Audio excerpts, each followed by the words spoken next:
Vamos começar agora com essas falas lamentáveis da Tabata Amaral. E eu tô começando com isso porque você precisa entender o porquê que o sistema soltou a mão do Lula. Floriano, o sistema soltou a mão do Lula porque o Lula não é companheiro? Não, o Lula é muito companheiro. Como assim, Floriano? O Lula é extremamente companheiro pro sistema. Olha o buraco que tinha no INSS. Quem que tava mamando ali? Ah, e o outro buraco do Banco Comércio. Por que que tava mamando? Mas se eles estavam mamando tanto, por que que mesmo assim o sistema tá indo contra ele? Porque o sistema tá notando que a vaca tá emagrecendo e a vaca vai morrer se continuar nessa etapa. E aí, esse enredo tá enfraquecendo. E também dá para perceber claramente que os assets eleitorais, os assets de capital político da esquerda e do Lula estão completamente defasados e sendo engolidos. Por exemplo, Tabata Amaral. Ser imbecil, ser babaca, falar uma piada não é crime no Brasil. Não é crime no Brasil. E não deveria ser, e isso não vai acontecer. Mais uma vez a Tabata, sempre ela. A relatora do projeto que equipara misoginia a racismo, garantindo que contar piada não é crime no Brasil e nunca vai ser. E que essa lei da misoginia não vai ser usada pra censura. Só esqueceu o seguinte, em fevereiro de 2023, ela acionou a justiça contra o humorista Bruno Lambert. O motivo foi uma piada. E ela alegou que as falas dele denotavam machismo latente. Olha só, pela maneira explícita e jocosa como ele descreveu a narrativa de uma relação sexual. Olha o nível. Precisa mais evidência do que essa pra provar que se dependesse da Tabata Amaral, esse humorista, o Bruno Lambert, ele tava na cadeia por uma piada? Pois é, pra mim não precisa. Daí, a deputada Júlia Zanata foi lá e lembrou desse caso no vídeo. A deputada Tabata, inclusive, já denunciou ao Ministério Público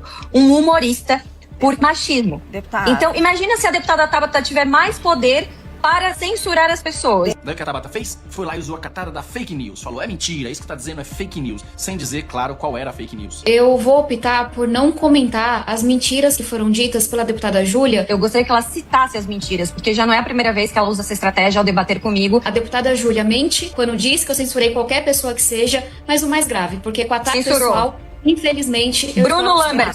ela mente sobre o texto do projeto. Bruno Lambert. A senhora mente. Não é um A debate. senhora que mente, Tabata. Eu A senhora não denunciou continuar o Bruno com a minha Lambert resposta? para o Ministério Público? Sim ou não, deputada Tabata? Então, é mentira? Olha o vídeo da Tabata em 2023 justificando a perseguição dela a um humorista por uma piada. A sua liberdade de expressão termina onde começa a liberdade do outro. Não existe humorista que esteja autorizado a trazer uma fala racista, homofóbica ou capacitista. E sabe o que aconteceu depois desse showzinho todo dela? Ela perdeu essa ação. O Tribunal de Justiça foi lá e absolveu o Bruno e o Superior Tribunal de Justiça arquivou o caso. Só que aí, amigo, já era tarde. Porque o Bruno Lambert já tinha perdido o emprego, não de humorista, o outro que ele tinha no banco, que pagava as contas. Sim, porque ele tinha 2 empregos pra poder se sustentar. Eu perdi emprego. Perdeu oportunidade, tá Bateram ali, na não. rua, cuspiram na minha cara. E a Tabata, depois que perdeu o caso, fez o quê? Nada. Não pediu desculpas, não tentou falar com a empresa que o demitiu, seguiu a vida dela, lacrando e ganhando seus 46 mil reais pra processar pessoas que pagam o próprio salário dela. Daí a pessoa que processa o humorista por uma piada, que denuncia o Bruno Lambert por machismo latente, vem dizer em rede nacional que piada nunca vai ser crime no país, pelo amor de Deus, né? Ela nunca pediu desculpa, nunca falou que errou. Então sim, se depender dela, esse tipo de lei vai ser usada pra prender pessoas por piadas e por falas que ela não goste, porque ela já tentou fazer isso no passado e só não fez até o final porque não conseguiu. Por isso eu digo, se você é contra o PL da misoginia, se você não quer dar esse tipo de poder pro político, prender alguém só por uma fala que ele não gostou,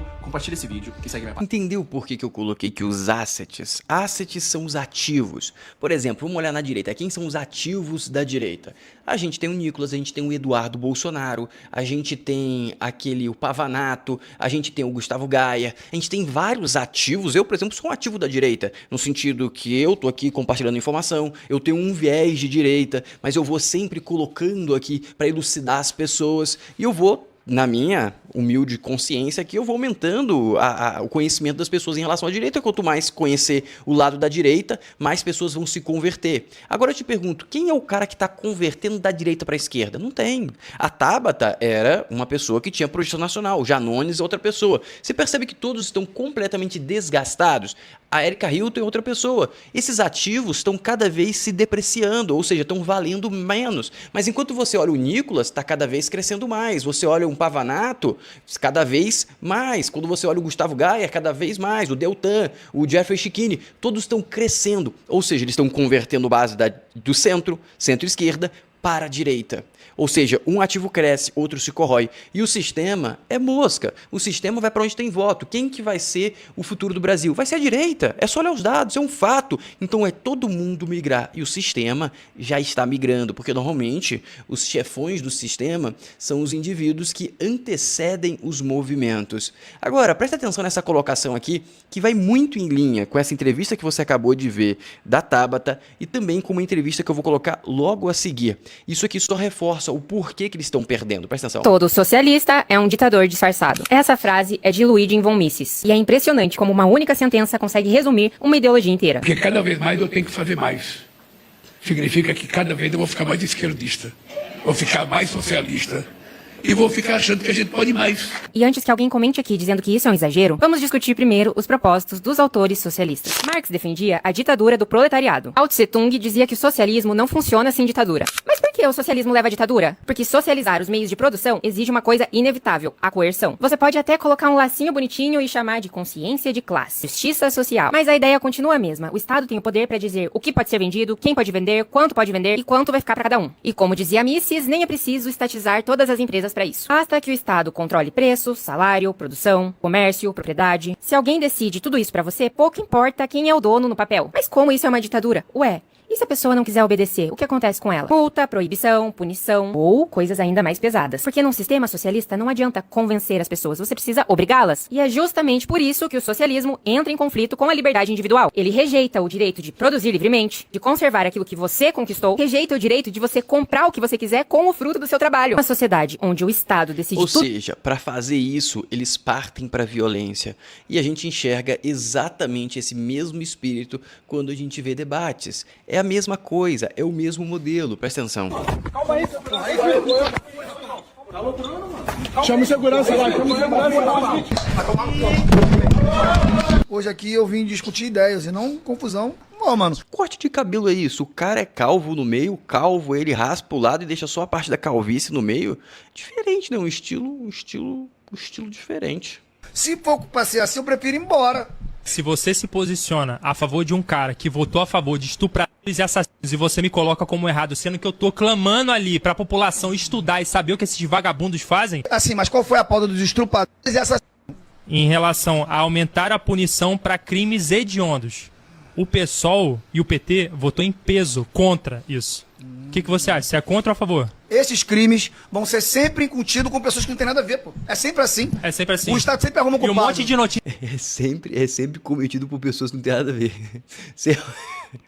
Meu amigo, o que aconteceu? Não é possível, a escassez não deve ser só no cabelo, não. O neurônio deve estar junto. Isso é que as pessoas veem de uma porrada de gente, de crime que acontece, de novo, pessoas que são reincidentes, já cometeram vários crimes. Vou falar de novo. Qual é a solução para essas E a careca dele brilha, tu repara? Mas vamos seguir. pessoas que são reincidentes mudar? O sistema é falho, Smith, por causa de políticos Prende e não solta. Talvez não mude, mas aí já não prejudica a sociedade. e partidos, não é? Mas não tem como a gente brigar com o sistema, irmão. Tem, irmão. Óbvio que tem. Tem, tudo bem. Tem. Porque se eu brigar com o sistema, ele vai me derrubar, irmão. E o pessoal... Ele, nessa frase, ele revela que ele já tá vendido. Ele já se entregou. Ele não quer lutar mais, ele só quer se beneficiar. que você faz parte da tua federação tá junto nisso daí, irmão. É, mas é a sua opinião. Não é opinião, irmão. É opinião de todo mundo aí. Todo mundo sabe como é que funciona. É o partido que tem um monte de coluio aí, com um monte de... Coluio. Também, eles cortaram aqui. Só que ele pega e xinga. Eu tenho que ser honesto com vocês. Ele pega e xinga, vai tomar no... Mas, cara, um xingamento não justifica uma agressão física. E não foi um xingamento extremamente pesado. O outro cara também estava sendo ignorante. Eles estavam num nível de conversa que poderia, de ambas as partes, tecer tal comentário. Eles estavam agressivos. E aí o cara perde o controle.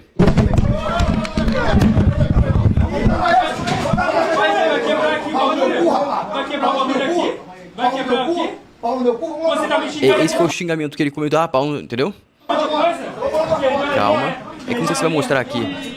Esse cara aqui é inteligente, olha só. Siga e compartilhe pra porque que não mostrou nesse vídeo, mas tem uma continuação que ele senta, o cara que foi o agredido, ele senta e fala assim, isso aqui é a esquerda, não sei o que, não sei o que. Cara, desgraça. O cara foi muito bom.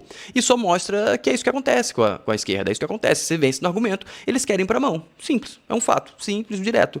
E isso só afasta, só faz o nível de aderência à esquerda diminuir. Porque as pessoas querem estabilidade social, as pessoas querem uma sociedade segura. E se você você alimentar a violência, você tá discutindo com alguém, o cara pega e te dá uma porrada. Não é assim que evolui a sociedade. A sociedade já passou dessa fase. Lá na época dos vikings, na Roma antiga, que você decidia as coisas com duelos, com espada, decepava... Aí ok, entendeu? Ok, a gente já passou dessa fase. Então voltar assim as pessoas não aceitam também. Isso aqui demonstra muito bem uma colocação que eu já fiz até em live, eu uso muito em discussões individuais, que é: onde você acha que é mais provável sair uma briga? Você usa esse xingamento, vai tomar naquele lugar. Em um restaurante chique, caro, você pega uma mesa aleatória e você xinga outro cara. E você pega em um bar. Mas esquece a relação do bar e bebida. Pensa que todo mundo do bar tá sóbrio. Só que é um bar de esquina, é um local não tão prestigiado financeiramente, é um bar baratinho assim, mas tá cheio de gente. Você levanta e vai lá e ofende uma pessoa, tá? Os dois são indivíduos que estão com suas famílias, tá? E o cara levanta e ofende. Provavelmente um bar chique, o cara vai ficar seguro, talvez ele pegue alguma coisa e ele vai olhar para algum segurança, alguém para intervir e vai ficar tranquilo. Beleza? Esse no ambiente mais caro. No ambiente mais humilde, provavelmente o cara vai partir para cima. Porque a ascensão social está correlacionada a controle emocional. Tanto que quando você vai olhar o quadro de diretoria nas empresas, a presença de sociopatas em cargo de diretoria na empresa é 10 vezes maior do que na sociedade comum. E uma das características da sociopatia é você controlar muito bem a emoção. Então, quanto mais você controla a sua emoção, mais possibilidade de ascensão social você vai ter. Quanto menos controle você vai ter, a sua classe social tende a ser mais baixa. Por quê, Floriano? Porque, basicamente, se você é um gerente, se você é um diretor de uma empresa, você já passou por muitas situações que você deu vontade de, tacar a cadeira no seu chefe. Mas você não tacou. E por você não ter tacado, você cresceu. Faz parte do jogo. É assim que funciona. E exatamente o que acontece. O indivíduo com um grau de controle emocional, que muitas vezes está relacionado também ao grau cognitivo, ele vai estar em uma etapa mais baixa. E aí se reflete também quem vota mais na esquerda. A galera de menos qualificação e também menos acesso financeiro. Isso não sou eu que estou dizendo, são pesquisas e todas as pesquisas relatam o mesmo fato. Ou seja, tudo que você olha dá o mesmo ponto. A gente tem que educar a população, que a gente consegue libertar o país. Agora presta atenção nisso aqui, que é a questão do legado, meus amigos. Olha o que aconteceu na Alemanha. Isso é surpreendente porque parece caso do Brasil. Mas não, a ignorância está presente em todos os ambientes, principalmente ambientes de herdeiros, que é o caso da Europa. Presta atenção nisso aqui. Impopular, mas que precisa ser dito. Durante 2 décadas, o mundo inteiro celebrou Angela Merkel como a última grande estadista do Ocidente, a chanceler do mundo livre, a adulta na sala, capa de revista, doutorados honorários, discursos aplaudidos de pé em Harvard. Ela é serena, educada, racional. Só que no mesmo período, o mundo inteiro desprezou Donald Trump como um bufão, grosseiro, que ameaça a civilização. Vamos medir os dois? Vamos olhar os resultados? O que a estadista deixou de herança? Merkel fechou as usinas nucleares da Alemanha por pânico depois de Fukushima, sufocou a indústria pesada alemã com mandatos verdes e entregou a segurança energética do país de graça nas mãos de Putin, através do fornecimento de gás, criando de quebra incentivos econômicos para a invasão da Ucrânia em 2022. Resultado, a Alemanha hoje está sem energia barata, sem defesa e com sua indústria automotiva sendo destruída pelos carros elétricos chineses e implorando por tarifas de proteção. A maior economia da Europa, a locomotiva, desarmada por dentro, pela própria líder que o mundo chamava de visionário. E o bufão? O bufão fechou o mercado americano para a China, sequenciou o desmantelamento dos aliados de Beijing, da Venezuela ao Irã, forçou a Europa a se rearmar e colocou a economia americana tão à frente que até o Paul Krugman, prêmio Nobel de Economia, que virou ativista político e adversário de uma vida inteira, admitiu nessa semana que o confronto central com a China, o diagnóstico do Trump está certo. Não sou eu que estou dizendo que o estilo do Trump é bonito. Não é. É agressivo, mal educado. Eu não recomendaria a filho meu. Eu estou dizendo outra coisa, mais incômoda, que falar bonito não é ter estratégia, que a civilização confunde modos com competência toda vez e paga caro todas as vezes. Foi assim em Munique, em 1938, quando os educados que negociaram com Hitler voltaram para casa aplaudidos como estadistas. E com Churchill, com menos de 30% de aprovação, tratado como um velho, beligerante e inconveniente. A história julga sempre, não pela elegância do discurso, mas pelo estado do mundo que cada um deixou para trás. A estadista elegante deixou um país desarmado e sendo destruído. O grosseiro deixa os adversários desmantelados. A história chega para todos e ela não pergunta quem fala bonito.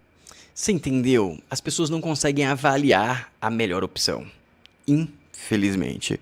As pessoas vão absorver a opinião de terceiros que eles respeitam. E não se esquece de curtir o vídeo e se inscrever no canal para a gente salvar o Brasil em 2026.